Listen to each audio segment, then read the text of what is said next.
প্ৰথম কথা হ'ল মোৰ এনেকুৱা বহুত টাইম পাৰ হৈছে য'ত মই কেতিয়াবা হস্পিটেলত এডমিট হ'ব লগা হৈছে।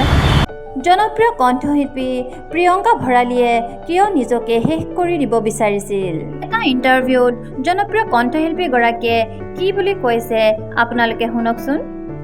শাৰীৰিক অসুস্থতা আছিল মোৰ, আৰু প্ৰথম কথা হৈছে মোৰ খুব উইকনেছ আছিল, বহুত বেছি আছিল, আৰু মোৰ সাংঘাতিক গেষ্ট্ৰিকৰ প্ৰব্লেম আছে। চ' এইটোৰ কাৰণে মোৰ অলপমান প্ৰব্লেম হয়। যেতিয়া মই মানে প্ৰগ্ৰাম কৰি থাকোঁ সেইটো সময়তো মই এনেকুৱাও সময় পাৰ হৈছে য'ত মানে মই হস্পিটেলত সোমাব লগা হৈছে। আচলতে আজি কেইবা বছৰ আগতে প্ৰিয়ংকা ভৰালীয়ে নিজকে শেষ কৰি দিবলৈ ওলাইছে বুলি এটা উৰা বাতৰি ওলাইছিল।